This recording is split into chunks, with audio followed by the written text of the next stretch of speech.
Bonjour et bienvenue. Les moteurs asynchrones, c'est le cœur de l'industrie, des machines conçues pour tourner avec une force incroyable. Mais la vraie question, c'est comment on fait pour les arrêter? Et surtout pour les arrêter net. Ça peut paraître simple, mais vous allez voir, c'est toute une science. Allez, on plonge dedans. On est là, au cœur du problème. Pensez à un convoyeur, un ascenseur, un bras robotisé. On ne peut pas juste se contenter de couper le jus. Pourquoi? À cause de l'inertie. C'est cette force qui fait qu'un objet en mouvement a envie de continuer sur sa lancée. Si on coupe juste le courant, le moteur va s'arrêter bien sûr, mais tout doucement, en roue libre. Et ça, quand la précision et la sécurité sont en jeu, c'est juste inacceptable. Alors, ce fameux problème de l'inertie. En fait, tout ce qui tourne accumule de l'énergie. Pour un gros moteur industriel bien massif, cette inertie est juste énorme. L'image de la voiture en roue libre est parfaite. Elle finira bien par s'arrêter, mais on n'a absolument aucun contrôle sur le quand ni sur le où. Et dans l'industrie, c'est ça le vrai souci. Et c'est exactement là que ça se complique. Un arrêt qui n'est pas pile au bon endroit au bon moment, ça peut être une pièce abîmée, une production entière à jeter ou, bien pire, un accident. C'est pour ça qu'il faut des solutions de freinage qui soient actives, fiables et surtout immédiates.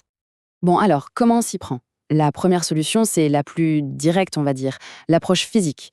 On utilise un frein mécanique. Pensez au frein d'une voiture, c'est exactement le même principe, mais bien sûr à une échelle industrielle. Le concept est vraiment simple. On prend un moteur et on lui greffe un système, souvent des disques ou des mâchoires, qui va venir bloquer physiquement sa rotation. Le chef d'orchestre de tout ça, c'est un électroaimant qui va donner l'ordre de serrer ou de relâcher le frein. Et là, attention, il y a deux grandes familles, et la différence est capitale pour la sécurité. D'abord, le frein à manque de courant, qu'on appelle aussi fail-safe. C'est génial. Par défaut, un ressort super puissant maintient le frein serré. Pour faire tourner le moteur, on doit alimenter l'électroaimant pour libérer le frein. Du coup, en cas de panne de courant, paf, le frein se serre tout seul. C'est la solution la plus sûre. L'autre, c'est le frein à appel de courant, qui a besoin d'énergie pour freiner. C'est l'inverse. Alors, qu'est-ce qu'on retient de cette méthode? D'abord, le freinage est qualifié de brutal. Et là, c'est un compliment.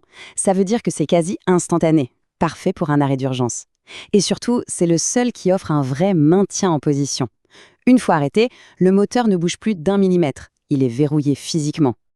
Ok, on a vu la méthode mécanique, passons maintenant à une solution 100% électrique, le freinage par contre-courant.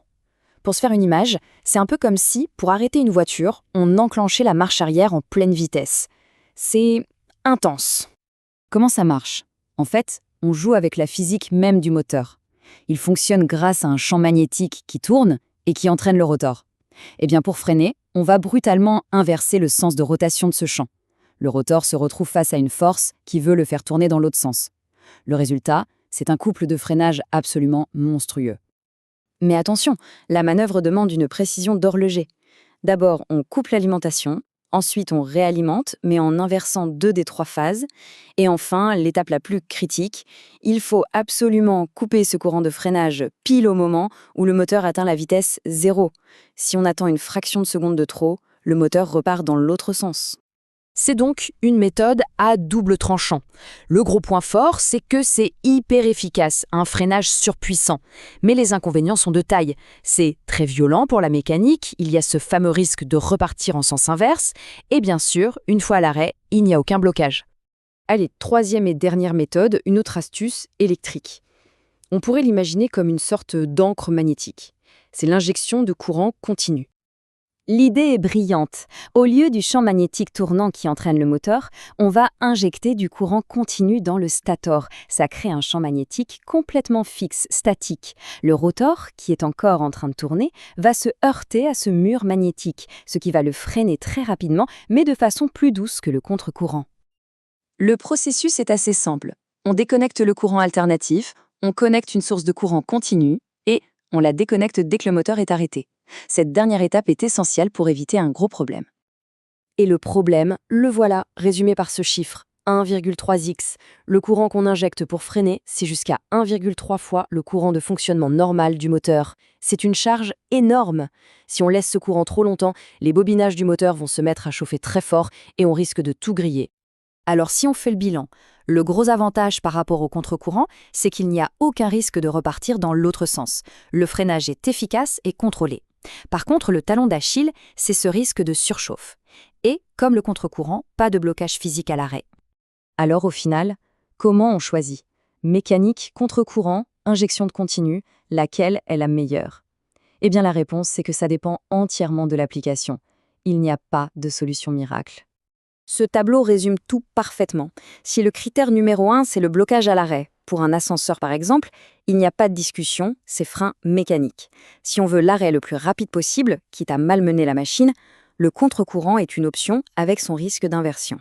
Et enfin, pour un freinage électrique efficace et sans ce risque, l'injection de continu est la solution la plus élégante, à condition de bien gérer la chaleur. Cette phrase, elle dit tout.